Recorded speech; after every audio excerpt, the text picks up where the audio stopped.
اور پھر ڈاکٹرز نے بھی سمجھایا کہ ایک بڑا نقصان تو آپ پہلے ہی کر چکے ہیں، آپ اپنی جذباتیت پر قابو پائیں اور بچے کی طرف توجہ دیں، کیونکہ اب اسے میڈیکل ٹریٹمنٹ کے ساتھ آپ لوگوں کی توجہ اور محبت کی بھی بہت ضرورت ہے۔ آپ بچے کی ماں اور خصوصاً دوسرے بچوں پر بھی توجہ دیں کہ اس حادثے کی وجہ سے ان کی ذہنی حالت بھی متاثر ہو سکتی ہے۔ فرد کے آنسو تو گویا خشک ہو چکے تھے، وہ ایک نئے عزم اور حوصلے سے شاہد کے علاج کی طرف متوجہ ہو گئیں۔ شاہد کو جذباتی سہارا دینا تھا، وہ اسے ناکام نہیں دیکھنا چاہتی تھی، اور جب عورت کچھ ٹھان لے تو دنیا کی کوئی طاقت اسے ہرا نہیں سکتی، پھر اللہ کی مدد بھی شامل حال ہو جاتی ہے۔ ان بیٹے کا قصور کیا تھا؟ فقط یہ کہ اس نے دین محمد کمہار کے بیٹے سے صرف 2 نمبر کم لیے تھے۔ صرف 2 نمبروں کی وجہ سے اسے اسکول میں ٹاپ نہ کر سکا۔ کیا دین محمد کمہار کے بیٹے کو ٹاپ کرنے کا کوئی حق نہیں؟ کیا کامیابی کو صرف ماسٹر صاحب کے بیٹے کا ہی نصیب بننا چاہیے تھا؟ مگر نصیب لکھنے والا تو اوپر بیٹھا ہے، جس کے لیے سب انسان برابر ہیں۔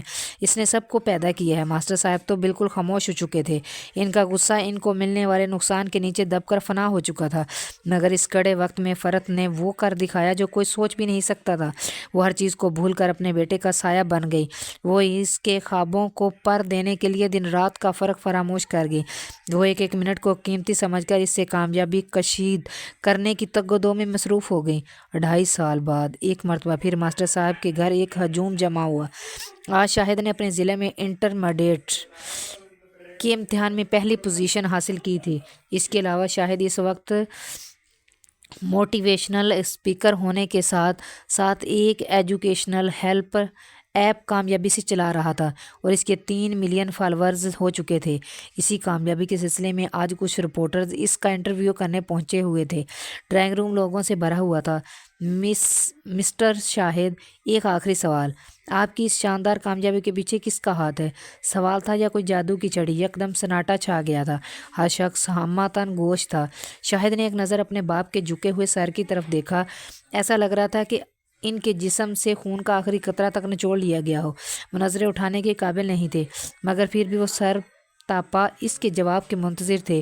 میری اس کامیابی کا تمام تر سہرا میرے والد صاحب کے سر ہے۔ میں آج جو کچھ ہوں اور وہ انہی کی بدولت ہوں۔ اس کے بعد میری والدہ ہیں، جن کے انتھک محنت، صبر اور دعاؤں کی وجہ سے یہ دن میری زندگی میں آیا۔ ماسٹر صاحب نے کرنٹ کھا کر جھکا ہوا سر اٹھایا۔ ان کی نظروں نے اپنے بیٹے کے چہرے پر کوئی طنز، کوئی ملال ڈھونڈنا چاہا، مگر وہاں ایسی کوئی کیفیت نہیں تھی۔ ایک عزم تھا، حوصلہ تھا، تشکر تھا، ممنونیت تھی، فرشتوں جیسا نور تھا، مسکراہٹ تھی۔ کیا آپ اپنی جسمانی حالت کا ذمہ دار انہیں ٹھہرا رہے ہیں؟ صحافی نے پیشہ ورانہ انداز میں بات کو اپنی مرضی کا رنگ دینا چاہا، جس پر شاہد نے مسکرا کر جواب دیا، جناب ویسے تو آپ اپنا آخری سوال پوچھ چکے ہیں، تاہم میں نہیں چاہتا کہ آپ کسی قسم کی تشنگی محسوس کریں اور کوئی سوال میں آپ میں سے کسی کے ذہن میں چپتا رہے۔ یہ ایک تلخ حقیقت ہے جس کو جھٹلایا تو نہیں جا سکتا۔ میری جسمانی حالت کا ذمہ دار یہاں موجود ہر شخص میرے والد صاحب کو سمجھ رہا ہے، بلکہ میں خود بھی کچھ عرصہ تو یہی سمجھتا رہا، مگر اس عرصے میں میری والدہ میری جسمانی بلکہ میری ذہنی صحت پر بھی بھرپور توجہ دیتی رہیں۔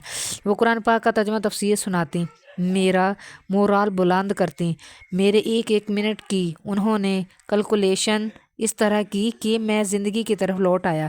جو خواب میرے والد صاحب نے میرے لیے دیکھے تھے، ان خوابوں کو پر میری والدہ نے اللہ کے فضل سے مہیا کیے۔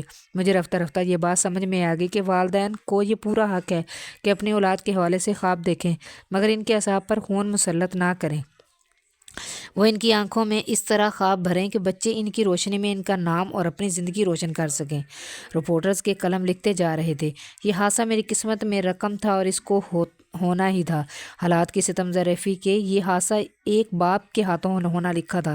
یہ حادثہ نہ ہوا ہوتا تو میں آج اس وقت اس مقام پر نہ ہوتا، لہٰذا آج میں جو کچھ بھی ہوں اپنے والد صاحب کی وجہ سے ہوں۔ باقی میں اور میری والدہ کی کامیابی میری والدہ کی بدولت ہے، جنہوں نے میرے خوابوں کو پر دیے ہیں۔ وہیل چیئر پر یہ بیٹھا وہ نوجوان جس کا چہرہ عزم و ہمت کی روشنی سے چمک رہا تھا، وہ دوسروں کے لیے ایک زندہ مثال تھا۔ ماسٹر صاحب کے چہرے پر سفر کرتے ہوئے آنسو میں ندامت، تشکر، طمانینت تھی۔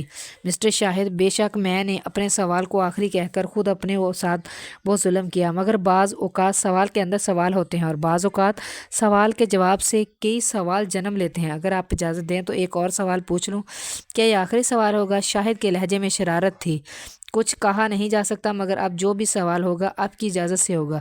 آپ نے ہر سوال کا جواب بہت اچھا دیا ہے، جو آپ کے مینٹل اپروچ کے پازیٹیو ہونے کا واضح ثبوت ہے۔ میں پوچھنا یہ چاہتا ہوں کہ کیا ہمارے ہیرو کی زندگی میں کوئی پچھتاوا بھی ہے؟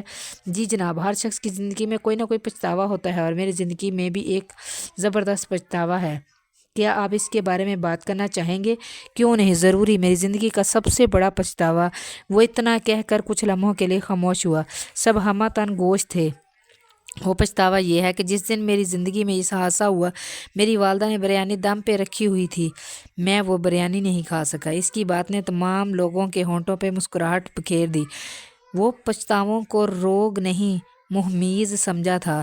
وہ ماضی کی بھول بھلیوں میں مستقبل کو گم نہیں کرنا چاہتا تھا، وہ اپنے حال کے ہر لمحے سے کچھ اچھا حاصل کرنا چاہتا تھا۔